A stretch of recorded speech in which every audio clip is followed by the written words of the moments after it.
Dan Anthony is the executive director of We Pay the Tariffs, a new coalition created to highlight the impact of tariffs on small businesses. And he joins us now from Washington, D.C. Thanks so much for being here with us early this morning. Really appreciate it. So this refund portal just went live. You've surveyed your small business members about how it's going. So, what are you hearing from them? Yeah, well, first off, thanks for having me. The process has come pretty quickly, and it's really been a mixed bag. We've had a number of companies who have said we sailed right through, took a couple of minutes, no problem. We have others who have told us they're still just trying to figure out how to access their accounts after, first flagging this as an issue and reaching out to Customs 6 weeks ago. So it's a lot of really mundane stuff, like you don't know how to get into your account or the email address is wrong. Yeah. Things like that are preventing folks. So, for a small business owner who doesn't have, a trade compliance department or a customs broker on speed dial, I mean, what does this process actually look like when they sit down at their computer to try and get their money back?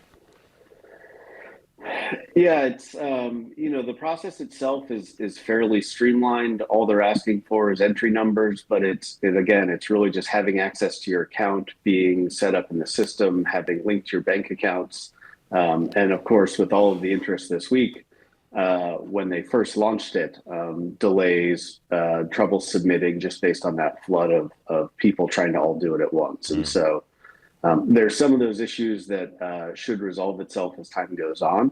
You're not going to have that initial crush of everyone trying to do it at the same time over the coming days and weeks. So I think there's some hope there, but it's a lot of just waiting and then, waiting for the fund itself. Well, yeah, waiting for the refund. I mean, Customs is saying it'll take, 2 or 3 months after acceptance to get the money. I mean, for businesses that took out loans to pay these tariffs, I mean, what does that mean? It's just more time. I think it's nice that the refunds will include interest, but if you took out a high interest loan or you paid with a credit card, getting that smaller percentage back from the government 3 months from now for something you maybe paid a year ago is still not going to cover a lot of those costs that you're actually incurring day to day. Yeah. Now, the problem is, I mean, even though, there is this portal, you might be able to get your money back. The Trump administration has made it pretty clear it wants to reimpose tariffs under different legal authorities. So are these refunds just basically going to get wiped out by the next round of tariffs? In a lot of cases, yes. And so I think it's something that everyone needs to keep in mind is the tariffs haven't actually stopped.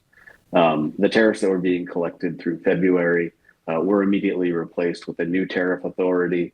So everyone is still paying today for something that comes in while waiting for those refunds from maybe a year ago.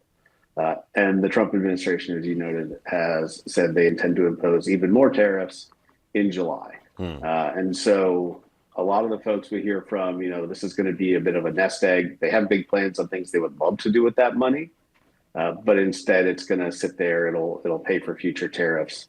It'll pay off those past loans. It's not going to be that real injection to their business that some maybe hoped for in February. Yeah, all this process, I mean, it's been frustrating for many businesses, also for customers, I have to say. People at home are probably watching this wondering whether they'll see any of this money too, since they're the ones who pay the higher prices at the store when it gets passed down. I mean, is there any pathway realistically for shoppers to get anything back in the way of lower prices? Because many, skeptics would say once prices go up, they generally don't go back down. Yeah, and I think part of what really affects that is that lack of a hard stop to the tariffs themselves. And so, it makes sense to say if the tariffs end, then prices should go down. But as noted, these tariffs aren't really ending. And so you're getting some relief on the company side. A lot of it's really being earmarked for things like paying off loans, bringing back inventory if they weren't bringing in as much product, rehiring workers that were laid off. And I think the other thing to keep in mind, you saw tariff rates of, sometimes up to 145%. No one saw price increases like that. And so in a lot of these cases, companies might have been paying 15, 20, 30% more and raise their prices 2 or 3% to recoup that, what they could. But you haven't seen the price increases at the level of the cost increases. And so a lot of that was really just borne by the companies themselves in the hopes that this would go away. Yeah, and it, as you say, it isn't going away down the line. Maybe we can reconnect with you a little bit later once we know sort of how this is working out for all those businesses that are trying to get their money back. We appreciate your take on this, Dan Anthony in Washington, D.C. Thank you so much.